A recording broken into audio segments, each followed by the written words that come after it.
السلام عليكم ورحمة الله وبركاته. الحمد لله نحمده ونستعينه ونستغفره ونؤمن به ونتوكل عليه ونعوذ بالله من شرور أنفسنا ومن سيئات أعمالنا من يهده الله فلا مضل له ومن يضلل فلا هادي له وأشهد أن لا إله إلا الله وحده لا شريك له وأشهد أن محمدا عبده ورسوله أما بعد. கண்ணியத்திற்குரிய எல்லாம் வல்ல அல்லாஹு ஜல்ல ஷானஹு தஆலாவின் நல்லடியார்களே, கடந்த சில நாட்களாக விஸ்வரூபம் என்ற ஒரு திரைப்படம் முஸ்லிம் சமுதாயத்திற்கு, தமிழக முஸ்லிம் சமுதாயத்திற்கு கடுமையான கோபத்தையும் கொந்தளிப்பையும் ஏற்படுத்தி இருக்கின்ற இந்த நிலையிலே இதை உணர்ந்து தமிழக அரசாங்கம் பொறுப்புணர்வோடு அந்த படத்திற்கு தடை விதித்திருக்கின்ற நேரத்திலே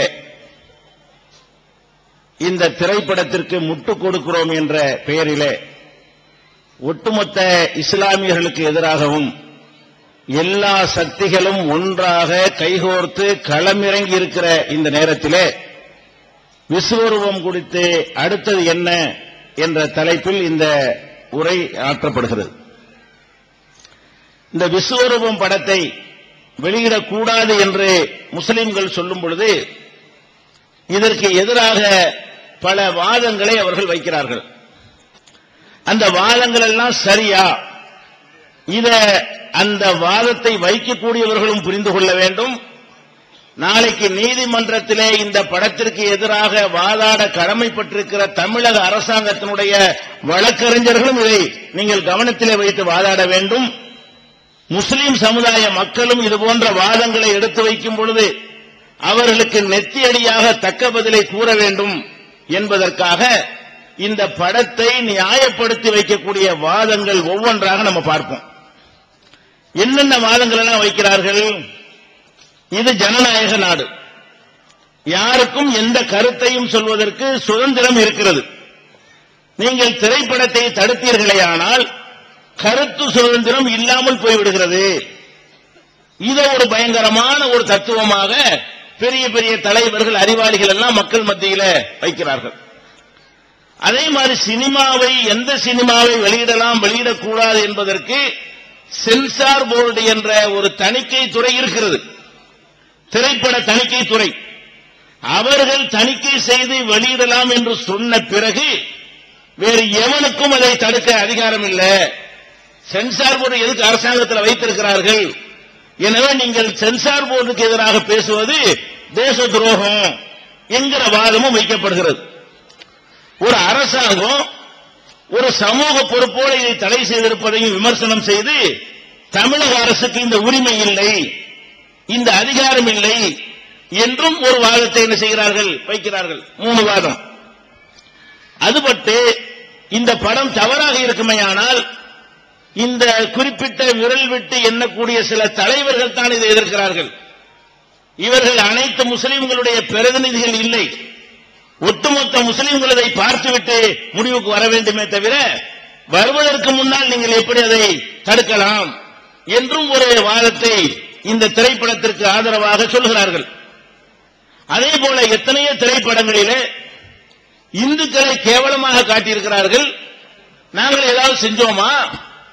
நாங்கள் எதிர்த்தோமா? அந்த மாதிரி நீங்கள் இருக்க வேண்டியதானே? இப்படியும் சில பேர் என்ன செய்கிறார்கள்? வாதங்களை வைக்கிறார்கள். இந்த படத்திலே முஸ்லிம்களை தீவிரவாதியாக காட்டினார்கள் என்பது காரணம் என்று சொன்னால் இப்பதான் முதல்ல காட்டுறோமா? அந்த படத்தில் காட்டலையா? இந்த படத்தில் காட்டலையா? அதுக்கு முந்தி காட்டலையா? அப்போலாம் என்ன செஞ்சீங்க? எத்தனை படங்கள்ல காட்டினாங்க, அப்போலாம் சும்மா இருந்து விட்டு இப்ப மாத்திரம் எதிர்க்கிறீங்க. இதெல்லாம் ஒரு வாதம். இந்த படத்தை தடை செய்யக்கூடாது என்பதற்காகவும் முஸ்லிம் சமுதாயம் ஒரு தவறான முடிவை எடுத்திருக்கிறது என்பதை நிரூபிப்பதற்காகவும் இவங்க வைக்கக்கூடிய வாதத்தில் இது ஒரு வாதம். இதான் முதல் தடவையான்னு கேட்கிறாங்க. இந்த படம் இப்போ திரையிடப்பட்டு கேரளாவிலே, ஆந்திராவிலே, கர்நாடகாவிலே, இலங்கையிலே, மலேசியாவிலே, சிங்கப்பூரிலே திரையிடப்பட்டு ஒரு பிரச்சனை இல்லாமல் ஓடிக்கொண்டிருக்கிறது. அந்த பேட்டி தருகிறார்கள்.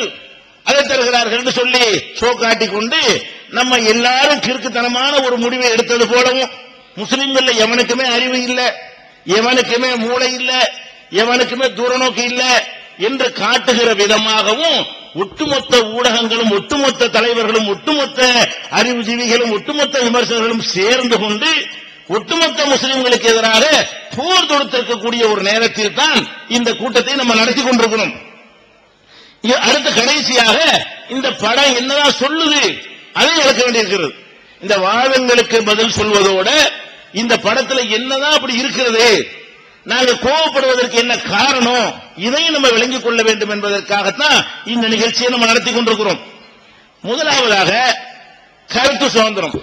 என்ன வைக்கிறாங்க, சினிமாக்காரன் தயாரிச்சு அவங்க கருத்தை சொல்றான், கருத்து சுதந்திரம் சொல்வது தப்பா, இதை ஒரு கேள்வியாக கேட்கிறார்கள். சினிமா என்பது கருத்தா, அதுல கருத்து சொல்வதற்கு தான் நீ படத்தை எடுக்கிறியா என்று கமலஹாசன் கேட்டா, நான் டாக்குமெண்ட்ரி படம் எடுக்கவில்லை, நான் ஒரு கருத்தையும் சொல்லவில்லை, பொழுதுபோக்காக ஒரு கற்பனை செய்திருக்கிறேன் என்று அவர் சொல்கிறார். கருத்துனா என்னங்க, இதை செய்யலாம் இது கருத்து, இது செய்யக்கூடாது இது கருத்து, இப்படி செய்ய நல்லது இது கருத்து, இப்படி செஞ்சா நான் கெட்டது அது கருத்து, இவருக்கு ஓட்டு போடு அது கருத்து, இவருக்கு ஓட்டு போடாது அது கருத்து. இதான கருத்து என்பது, கருத்துக்கு தானே சுதந்திரம் இருக்கிறது. நீ செய்கிறது கருத்தா கற்பனையா? நீ சினிமாவில் காட்டக்கூடிய ஒரு கருத்தா, அது ஒரு வாதமா? ஒருத்தன் கற்பனையா என்னத்தையாவது என்ன செய்வான், ஒரு ஜோடித்துக் கொண்டு மனசுல தோன்றவான் காட்சி எடுப்பான். எடுத்தவன் சொல்றான் கருத்து இல்லைன்னு, நான் ஒரு கருத்தையும் சொல்லலைங்கிறான். அப்ப ஒரு வியாபாரம், வியாபாரம் தான் சினிமாவே தவிர கருத்தா? வியாபாரத்தால டிடிஎஸ் வரைக்கும் அதிகமான காசுக்கு விற்கிறதுக்கு முயற்சி பண்றீங்க, 100 கோடி ரூபாய் செலவு பண்ணு சொன்னீங்க, எதுக்காக வேண்டி கருத்து சொல்றதுக்கா? ஒரு பிட் நோட்ஸ்ல சொல்ல முடியாதா? இது ஒரு வியாபாரம். வியாபாரம் என்று வறுமையானால் அது நுகர்வோரை பாதிக்காத வகையில் தான் இருக்க வேண்டும். வியாபாரம் பிசினஸ் என்று வறுமையானால் எந்த பொருளை நான் விற்கலான்னு ஒரு வியாபாரி சொல்ல முடியுமா? டேட் முடிஞ்சு போன பொருளை விற்க முடியுமா? மக்களுக்கு கேடு செய்து 4 பேர் வைத்தவழி வந்துட்டா அந்த பொருளை ஒட்டுமொத்தமா நிப்பாட்டுங்கிற, 4 பேருக்கு வந்திருக்கு 40 பேருக்கு வரல, ஆனால் 4 பேரை பாதித்து விட்டால் நீ என்ன சொல்ற, அந்த பொருளை விற்காதுன்னு கேஸ் போடுற. சினிமா என்பது ஒரு வியாபாரமா கருத்தா? அது ஒரு பிசினஸ். நீ மக்களுக்கு ஒரு சரக்கை கொடுக்க, அந்த சரக்கு கலவரத்தை உண்டாக்கினால், அந்த சரக்கு கற்பழிப்பை தூண்டினால், அந்த சரக்கு தீவிரவாதத்துக்கு ஆதரவாக இருந்தால், அந்த சரக்கு சட்ட ஒழுங்கை பாதித்தால் அது எப்படி கருத்து சுதந்திரம்? அப்ப கருத்து சுதந்திரம் என்பது கூட்டங்களில் பேசுற பேச்ச கருத்து சுதந்திரம் என்று சொல்லி, ஒரு அறிக்கையை கருத்து சுதந்திரம் என்று சொல்லி, ஒரு புத்தகம் எழுதி வெளியிடுவதை கூட கருத்து சுதந்திரம் என்ற கதை இல்லாத ஒரு கருத்தை எழுதி வெளியிட்டால் அதை கருத்து சுதந்திரம் என்று சொல்லி, கற்பனை கருத்து சுதந்திரமா? அப்ப கருத்து சுதந்திரம் ஒரு அடிப்படை லாஜிக்கு தப்பு என்று படத்தை எடுத்த கமலஹாசன் சொல்றாரு. நான் ஒன்னு கருத்து சொல்லலையே, நான் ஒன்னு அறிவுரையெல்லாம் சொல்லல, ஒரு கற்பனை கதை எடுத்திருக்கிறேன், நான் என்ன வரலாறு டாக்குமெண்ட்ரி படமா எடுத்திருக்கிறேன். மூஞ்சில கரிய பூசிட்டாரு. கருத்து சுதந்திரம் சொல்லிட்டு இருக்கும் போது அந்த ஆளே பூசி விட்டாரு, கரிய பூசி கருத்தை நான் சொல்லலன்ட்டாரு. கருத்தை சொல்லலைங்கிறான் எடுத்தவன், இவன் உட்காந்து கருத்து சுதந்திரம். அப்ப என்ன அர்த்தம்? உள்ளுக்குள்ள பூரா விஷம் இருந்திருக்கு இவ்வளவு நாளா, சொல்வதற்கு காத்திருந்தாங்க, எதுல சொன்னா வசமா சிக்கும், மக்கள் அது கிடைக்கும் நினைத்துக் கொண்டு காத்திருக்கிறார்கள் எல்லா தலைவர்களுமே. இது ஒரு சந்தர்ப்பம் என்று நினைத்துக் கொண்டு இப்போது அந்த விஷத்தை கக்கி இருக்கிறார்கள். சரி, இந்த கருத்து சுதந்திரம் முறையில வச்சுக்கிறோம், கருத்து சுதந்திரம் வேணும். கருத்து சுதந்திரம் வேணும் என்று சொன்னால் இதை எவன்லாம் சொல்றான்? பாரதி ராஜான்னு ஒரு சினிமாக்காரன், ஜாதி வரி பிடித்த ஒரு மனித பண்புக்கு அப்பாற்பட்டவன். இந்த பாரதி ராஜா சொல்றான், என்ன சொல்றான் பாருங்க, எப்படி சொல்றான் பாருங்க. வார்த்தை பார்த்தா இந்த படம் தீவிரவாதத்தை எதிர்க்கலாம், அதை நம்ம எதிர்த்தோம் என்றால் நம்ம தீவிரவாதியம். என்ன வாசகத்தை போடுறான் பாருங்க, எங்க அப்பன் குதிர்குடி இல்லை என்று தங்களை தவறாக அடையாளப்படுத்திக் கொள்ள வேண்டாம், நீ இதை எதிர்த்தால் நான் தீவிரவாதி தான் என்று ஒத்துக்கொள்கிறாய். தீவிரவாதத்தால் படத்தை எதிர்க்குது, நீ அந்த படத்துக்கு ஆதரவு கொடுத்தால் நீ யாரு? நீ தீவிரவாதி. கமலுடைய கலைஞனுடைய ரத்தத்தை குடிக்க வேண்டாம், அவன் எவ்வளவு கஷ்டப்பட்டு படத்தை எடுத்திருக்கிறான். அந்த ரத்தத்தை நீங்கள் குடிக்க வேண்டுமா?